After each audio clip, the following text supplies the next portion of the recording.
பார்த்து கொண்டிருக்கும் நேயர்கள் அனைவருக்கும் வணக்கம். இன்னைக்கான வீடியோ என்ன அப்படின்னா, மார்க்கஸ் ஸ்டாய்னிஸ் ஆஸ்திரேலியன் ஆல்ரவுண்டர்.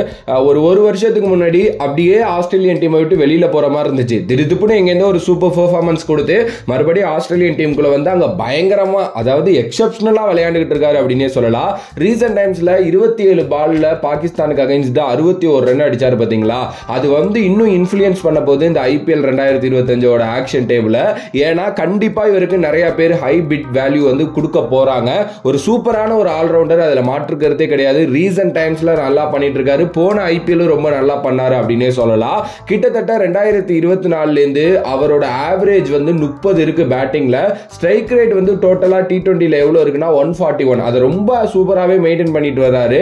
ஒரு பயங்கரமான மார்க்கி ஸ்ட்ரைக்கர் அப்படின்னே வந்து நான் சொல்லுவேன். ஸோ இவரை எந்தெந்த டீம்லாம் எடுக்கிறதுக்கு சான்சஸ் இருக்கு, இவரோட சர்வீஸ் எந்தெந்த டீமுக்கெல்லாம் தேவைப்படும் அப்படிங்கிறத பத்தி இந்த வீடியோல பேசலாம். ஃபர்ஸ்ட் சிஎஸ்கேயோட ஹோம் கிரவுண்டான MA சிதம்பரம் ஸ்டேடியம் சேப்பாக்ல வந்து பாத்தீங்கன்னா ஒரு நல்ல ஸ்பின் ஃப்ரெண்ட்லி கண்டிஷன்ஸ் வந்து இருக்கும். ஸ்டாய்னிஸோட மீடியம் ஃபேஸ் பவுலிங் வந்து பாத்தீங்கன்னா அங்க ரொம்ப எஃபெக்டிவா இருக்கிறதுக்கு நிறைய சான்சஸ் இருக்கு. அதே நேரத்தில் மிடில் ஸ்டேஜஸ்ல அவரால் வந்து நல்ல ஒரு வேல்யூவை ப்ரொவைட் பண்ண முடியும் ஓவர்ஸ்ல. பேட்டிங் வைஸ் வர்றப்ப வந்து பாத்தீங்கன்னா ஒரு வெர்சடைல் ஆப்ஷனா இவர் இருப்பாரு. ஒரு மிடில் ஆர்டர் பேட்ஸ்மேனா இவரை நீங்க இறக்கி விடலாம். அதே நேரத்தில் ஒரு நம்பர் 3 பொசிஷன்லையும் இவரை இறக்கி விடலாம். நல்ல டெக்னிக் அண்ட் டெம்பரமெண்ட் இருக்கிற ஒரு பிளேயர். ஆங்கரும் இவர் வந்து பண்ண முடியும். அதே நேரத்தில் நல்லா அடிச்சு ஆட முடியும். அப்படிங்கிறதுனால எனக்கு தெரிஞ்சு இவரை சிஎஸ்கே ட்ரை பண்ணுவாங்க. அண்ட் சிஎஸ்கே வந்து இது மாதிரி நிறைய எக்ஸ்பெரிமெண்டல் பண்ணியிருக்காங்க. இதுக்கு முன்னாடி ஒரு மொயின் அலியை எடுத்தது மாதிரி மாத்திருக்காங்க, ஒரு சிவம் டூபேவை எடுத்து நல்லா மாத்திருக்காங்க. ஸோ அதனால இவரோட அடாப்டபிலிட்டி வந்து பாத்தீங்க அப்படின்னா எனக்கு தெரிஞ்சு பேட்டிங் ஆர்டர்ல நல்லா பண்ணிக்கிறான். நல்ல ஃபிளெக்சிபிலிட்டி வந்து மேட்ச் சிச்சுவேஷனுக்கு ஏற்ற மாதிரி கொடுப்பாரு. அப்படிங்கிறதுனாலையும் நல்ல ஒரு வெர்சடைல் பேட்டிங் சிச்சுவேஷன்ஸை கிரியேட் பண்ணி அதுல விளையாடக்கூடிய அண்ட் பவுலிங்கும் நல்லா யூட்டிலிட்டி பண்ணக்கூடிய ஒரு ஸ்ட்ராட்டஜி இருக்கிற ஒரு பிளேயர் இவரு.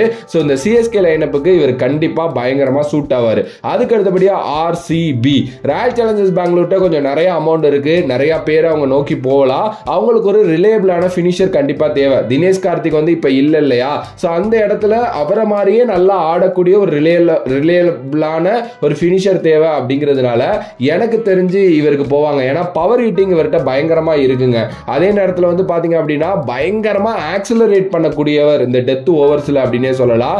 எஸ், நல்ல ஒரு எக்ஸ்பீரியன்ஸான ஒரு பிளேயர். அதனால ஹை பிரஷர் சிச்சுவேஷன்ஸை நல்லாவே வந்து பாத்தீங்க அப்படின்னா ஹேண்டில் பண்ணுவாரு. ஒரு ஸ்டெபிலிட்டி கொடுப்பாரு லைனப்ல அப்படின்னு நான் சொல்லுவேன். ஒரு இன்னிங்ஸ் முடியுது அப்படின்னா அந்த இன்னிங்ஸ்ல இவர் எடுத்து பாத்தீங்கன்னா ஏதாவது ஒன்று பண்ணிருப்பாரு. அது பேட்டிங்கா இருக்கட்டும் பவுலிங்கா இருக்கட்டும். அதே நேரத்தில் குரூஷியல் ஓவர்ஸை வந்து பாத்தீங்க அப்படின்னா பண்ணக்கூடிய ஒருத்தர். எஸ், இதெல்லாம் தாண்டி ஒரு நல்ல பவுலிங் ஆல்ரவுண்டரா இருக்க போறார் அப்படிங்கிறதுல மாற்று கருத்தே கிடையாது. ஸோ ஸ்டாய்னிஸோட இந்த டியூவல் ஸ்கில் வந்து பாத்தீங்க அப்படின்னா ஒரு நல்ல டீம் கம்போசிஷனுக்கு பேலன்ஸை கொடுக்கும். அப்படிங்கிறதுனால RCB இவரை நோக்கி போறதுக்கு நிறைய சான்சஸ் இருக்கு. அதுக்கு அடுத்தபடியா லக்னோ சூப்பர் ஜெயின்ஸ். ஸ்டாய்னிஸ் வந்து பாத்தீங்க அப்படின்னா LSGல லாஸ்ட் சீசன் ஒரு கீ பிளேயராகவே இருந்தாரு. கிட்டத்தட்ட 32 ஆவரேஜை மெயின்டைன் பண்ணாரு. ஸ்ட்ரைக் ரேட் ஒரு 150க்கு மேல இருந்துச்சு அவர்கிட்ட. ஓகே, திடீர்னு அவருக்கு ஒரு புது ரோல் கொடுத்தாங்க. நம்பர் 3ல எல்லாம் இறக்கி விட்டு அங்கேயும் ஒரு செஞ்சுரியில அடிச்சாரு சிஎஸ்கேக்கு அகைன்ஸ்டா.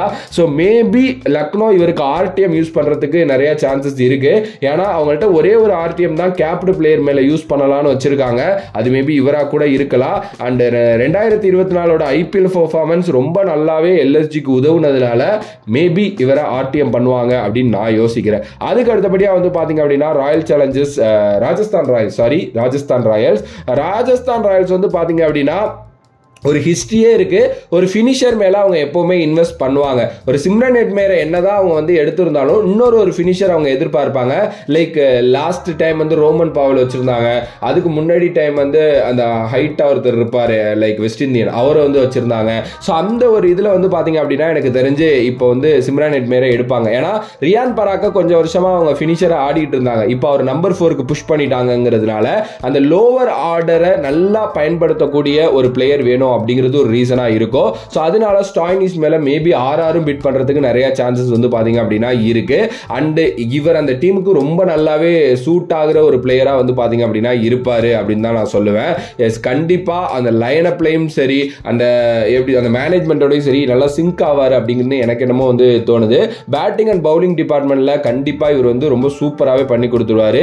அதே நேரத்தில் ஒரு நல்ல ஸ்கில்டான பிளேயர் அப்படிங்கிறதுனால இந்த லீடர்ஷிப் குரூப்னு ஒன்று இருக்கும். அதுலேயும் கூட வந்து பார்த்தீங்க அப்படின்னா இவரை நீங்கள் ஆட் பண்ணி இவர்கிட்ட நிறைய கேட்டுக்கலாம். அண்ட் ரீசன் அண்ட் கன்சிஸ்டன்ட் பர்ஃபார்மன்ஸாக இவருக்கு வந்து இப்போ T20ல நிறைய அமைஞ்சுக்கிட்டு இருக்கு. நான் சீரியஸாக சொல்கிறேன், திடுதுப்புன்னு வெளியில் போயிருக்க வேண்டிய ஒருத்தர் எங்கேருந்து பிடிச்சி எங்கேயோ வந்து இப்போ பயங்கரமாக ஆடிட்டு இருக்காரு. ஸோ எல்லா பிரான்சைஸுமே இவருக்கு போகிறதுக்கு சான்சஸ் இருக்கு. அப்படிப்பட்ட ஒரு பிளேயர் தான். பட் எனக்கு என்னமோ இந்த 4 பிரான்சைஸ்ல ஏதோ ஒரு பிரான்சைஸ் இவரை கொத்திட்டு போறாங்கன்னு தோணுது. உங்களோட கருத்து மேபி மாறுபடலாம். மாறுபட்டுச்சுன்னா ஒன்றும் பிரச்சனை இல்லை, கமெண்ட் பண்ணுங்க.